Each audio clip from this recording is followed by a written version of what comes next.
OM PSG, 27e journée de Ligue 1, dimanche soir au Stade Vélodrome à 20h45.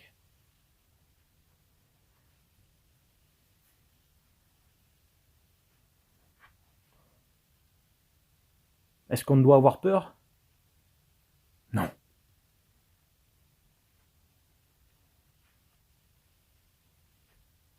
Est-ce qu'ils sont favoris? Oui.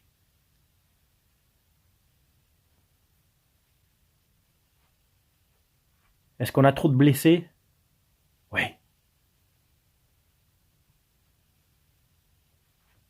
Est-ce que j'aime la blanquette de veau? Ouais, carrément. En plus, j'ai tendance à me resservir. Et... Salutations à toutes et à tous, Steve, supporter of Marseille. J'espère que vous allez bien. Si tu es nouveau sur ma chaîne, l'ensemble de mes abonnés et moi-même te souhaitons la bienvenue. Comme tu as pu le voir dans le titre de la vidéo, je vais faire l'avant-match de ce classique OM PSG, 27e journée de Ligue 1 au Stade Vélodrome dimanche soir. Un Stade Vélodrome qui sera archi plein. Peut-être un record d'affluence. Le 12e homme sera là, on va en avoir clairement besoin parce qu'on n'est même pas sûr d'avoir 11 joueurs sur le terrain. Bien entendu, c'est une boutade. Je dis ça parce qu'on a une pléthore de blessés. Il y a énormément de joueurs qui ne seront pas sur la feuille de match. Je pense notamment à Meïté, Onana, Gay, Rongier, Murillo, blessure depuis un sacré bout de temps. Balerdi, Gigot sont incertains. Klos est blessé aussi. Ça fait beaucoup. Comment aborder ce match? Comment Jean-Louis Gasset va aborder ce match? Quelle composition va-t-il nous produire? Sincèrement, avec cette liste de blessés, je n'ai pas une grande idée de ce qu'il va pouvoir proposer. À mon sens, partir sur une défense à 3, ça va être compliqué. À part de faire descendre Kondogbia en défense centrale, pourquoi pas? Je l'ai très peu vu jouer dans ce poste. On me dit qu'il peut jouer à ce poste. Est-ce que le mettre à ce poste pour un classique, c'est une bonne idée? Il manquerait énormément au milieu de terrain. Sachant qu'on n'aura pas Gay, qui est très incertain, on n'a pas Rongier. Ça fait beaucoup d'absents pour le milieu de terrain, donc je pense qu'il vaut mieux privilégier un milieu de terrain que Verretou, Kondogbia, plutôt que de le faire redescendre. Donc on partirait sur une défense à 4, avec Quentin Merlin à gauche. Une défense, si tout va bien, s'ils reviennent de leur blessure, Balerdi et Gigot, et Mbemba prendrait le couloir droit. D'accord.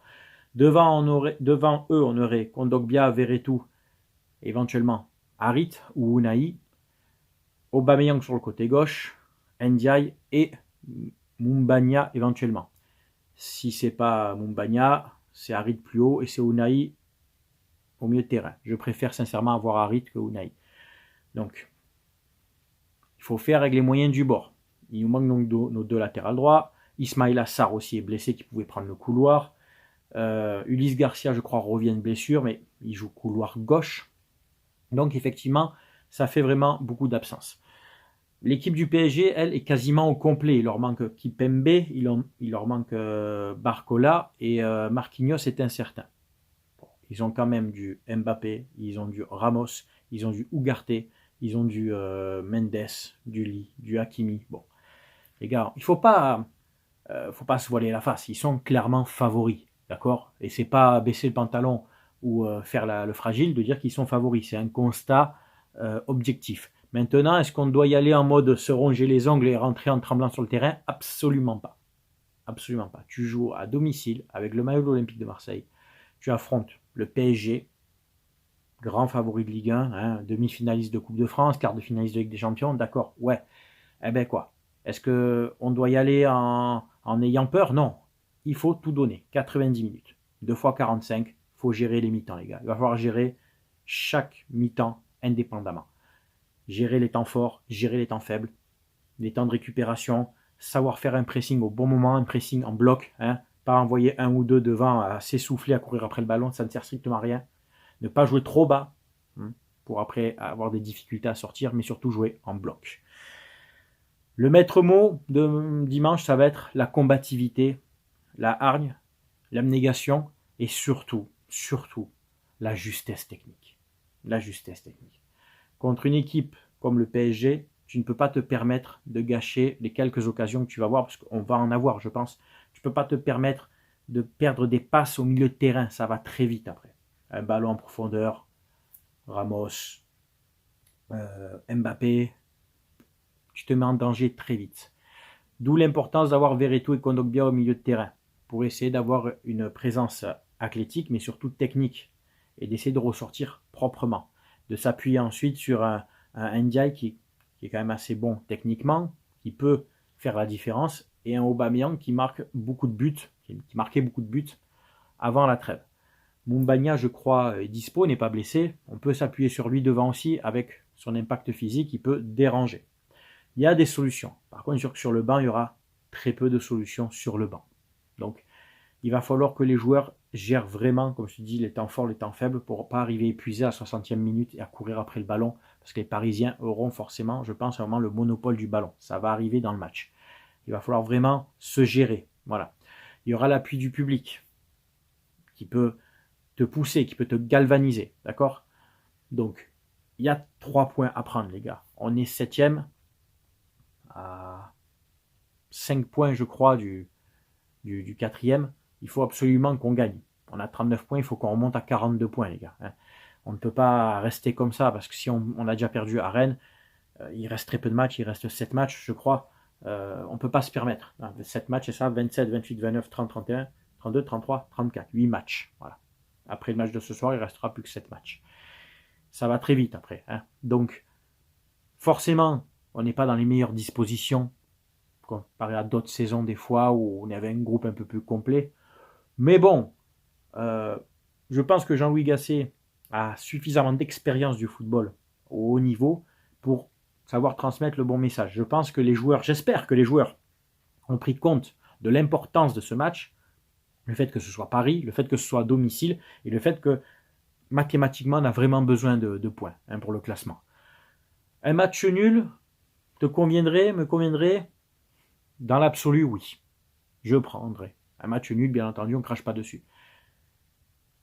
Une victoire, forcément, ça serait très bien pour le moral, pour tout. Et puis, ça lancerait un petit peu aussi une petite pique pour répondre un peu aux moqueries des Parisiens. Moqueries légitimes au vu de notre situation, d'accord?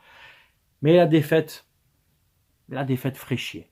Ferait chier parce que on perdrait encore des points, on perdrait encore un classique à domicile contre Paris. On n'a plus gagné contre eux en championnat depuis la saison 2011-2012 avec un 3-0. C'était le premier classique sous l'ère Qatari. On a gagné chez eux une fois. C'était pendant le Covid ou après le Covid. Et on a gagné en Coupe de France. On a fait quelques matchs nuls, mais c'est trop peu. Sous l'ère Qatari, c'est trop peu. Pourtant, d'autres équipes ont réussi à les taper. Le problème, c'est que d'autres équipes qui jouent Paris n'a pas la même approche quand ils vont jouer Bordeaux à l'époque où ils étaient en Ligue 1, Brest, Lyon, Montpellier, etc., Nice, que contre nous. Forcément, ils ont la pression de leur public en disant ouais, il ne faut pas perdre contre Marseille. Les joueurs en prennent conscience quand ils arrivent et qu'ils signent au PSG, ils savent qu'il ne faut pas perdre contre Marseille. Ça fait partie des objectifs de la saison. Voilà. Donc, quand on me dit oui, mais il y a d'autres équipes qui arrivent à battre Paris, oui, mais parce qu'il n'y a pas la même approche psychologique avant ce match-là, il n'y a pas la même pression. C'est arrivé que des équipes battent Paris dans les saisons précédentes, et puis parce que Paris ne jouait plus rien en fin de saison, ou c'était concentré en Ligue des Champions, et puis ils avaient des points d'avance, etc. Là, ils ont des points d'avance. Mais je pense que vraiment, même s'ils estiment qu'on est une équipe plus à leur portée, que c'est plus un classique, etc., mais pour eux, pour les supporters parisiens, les vrais, ils me diront, il ne faut pas perdre ce match. Voilà. Ben pour nous, ça serait bien de temps en temps de gagner un, parce que vraiment, ça fait trop peu. Depuis le nombre d'années, on est l'Olympique de Marseille, quand même, on ne peut pas se contenter de ça, quoi. L'exploit, tu peux le faire sur un match. Il va falloir jouer avec beaucoup de testicules, et vraiment de jouer sans crainte, jouer son va-tout. Voilà. De jouer les coups à fond. Voilà. C'est ça, de jouer les coups à fond. Après, il peut y avoir des faits de jeu, carton, penalty, etc. Dans un classique, il y a souvent des faits de jeu, avec la pression, l'arbitrage ne veut pas se manquer parce qu'il y a un match important, il y a beaucoup le public qui est là, qui pousse, qui peut siffler, etc. Donc il risque d'y avoir des faits de jeu, malheureusement, pour ou contre nous. Voilà. Donc, tu as eu ma compo, à mon avis, pour moi, il va falloir vraiment avoir un milieu de terrain solide pour pas que notre défense soit acculée et subisse les assauts répétés des Parisiens et qu'au bout d'un moment, notre défense craque parce qu'elle soit épuisée de renvoyer les ballons et d'être fatiguée mentalement. Physiquement, bon, quand tu défends, tu vas au contact, mais tu as la fatigue mentale, la pression de dire putain, ça revient, tu te parles, ah, replace-toi ci, replace-toi ça, et au bout d'un moment, tu craques. Donc, ça va être aussi au milieu de terrain d'arriver à tenir bon, de couper l'avant-dernière passe. Pas tellement la dernière passe, surtout l'avant-dernière passe avant de lancer en profondeur des Mbappé, des Ramos, etc. Il va falloir être présent sur des joueurs comme Lee ou Ugarte, etc. Tu vois ce que je veux dire? C'est là que ça va être important. C'est pas tellement Mbappé qui va venir chercher les ballons bas ou des Ramos ou autres. C'est les joueurs techniques qu'ils ont au milieu de terrain qu'il va falloir arriver à étouffer. Voilà. Si Mbappé n'a pas de ballon, logiquement, il n'est pas dangereux. Tu me suis? Donc, après, c'est très dur de défendre sur lui. Si on a Balerdi, c'est très bien parce qu'il va vite. Balerdi va très vite. Mbemba aussi est assez costaud. Mais il va falloir éviter de laisser de l'espace à Mbappé et qu'il ait des ballons. D'accord? Surtout qu'il a été sifflé au Vélodrome contre le Chili. Là, il va vouloir un petit peu rendre l'appareil. Et lui, la pression, je vais vous dire, même si je ne l'aime pas, mais il faut être objectif, la pression, lui, il s'en fout. La pression, il a subi déjà en match de Coupe d'Europe, il a joué le mondial, en finale, il met des buts. Donc la pression, lui, la pression du Stade Vélodrome, ça ne va pas le gêner. Je pense qu'il a un meilleur mental qu'un Neymar. Il est plus costaud ici qu'un Neymar. Donc, ne pensez pas que ce match-là l'effraie. Au contraire, il est surmotivé, il va vouloir planter des buts. Bloquons les passes. C'est ce qui doit arriver. Il faut étouffer le milieu de terrain parisien pour empêcher que les attaquants nous mettent en difficulté. Je pense que Jean-Louis Gasset va avoir ce genre de discours. Bon, écoutez, tu as eu mon avant-match, mon avis. C'est bien entendu à toi de commenter, de donner le tien en commentaire, que tu sois supporter de l'OM, du PSG ou d'une autre équipe. Tu sais qu'avec moi, bien sûr, on respecte les avis de chacun. N'oubliez pas que vous pouvez toujours adhérer à la chaîne en cliquant sur le bouton rejoindre avec les deux formules que je propose, la formule supporter à 1,99 € et la formule ultra à 3,99 € qui t'ouvre droit à certains avantages, la formule ultra, donc les badges de fidélité, etc., des vidéos exclusives pour les abonnés ultra, vous êtes déjà 18, et pour ceux qui n'ont pas vu encore mes précédentes vidéos, si vous arrivez à 20 adhésions sur cette chaîne exclusivement, tous les mois, à chaque fois qu'on aura 20 adhésions, si ça se maintient à 20 adhésions, chaque mois, il y aura un tirage au sort pour vous faire offrir un maillot de votre choix. Le gagnant choisira le maillot qu'il veut. Retiens bien, le gagnant du tirage au sort choisit le maillot qu'il veut. La taille, etc., bien sûr. Et moi, je m'occupe de le commander et des frais d'envoi à ma charge, bien entendu. Donc, si tu adhères au mode ultra sur ma chaîne à 3,99 €, ça t'enregistre d'office le mois suivant, donc là, au mois d'avril, pour le tirage au sort en cours de mois. Mais il faut être 20 minimum. Il faut qu'il y ait 20 adhésions. On est actuellement 18. Il y a des abonnés supporters, mais c'est vraiment, le tirage au sort, c'est pour ceux qui adhèrent au mouvement, enfin, au niveau 2, niveau ultra, d'accord? Et si vous êtes 40, il y aura 2 maillots à gagner. Si vous êtes 60, 3 maillots à gagner, etc., etc. Toutes les tranches de 20, il y a un maillot à gagner en plus. Et une partie de l'argent est reversée, n'oubliez pas, aux 2 associations à qui je collabore, les Petites Sœurs des Pauvres et Sourire à la Vie. Donc, c'est gagnant-gagnant. Et même si tu n'es pas tiré au sort, tu as quand même le fait de contribuer à une cagnotte pour des associations. Et en plus, il y a des vidéos qui seront faites, des vidéos exclusives pour vous, pour les adhérents. Voilà. C'est tout pour cette vidéo. J'espère qu'elle t'a plu. C'était Steve, supporter of Marseille. Je vous souhaite un très bon week-end. Bon match pour demain. Et on se voit lundi pour le débrief. Ciao, ciao. À bientôt.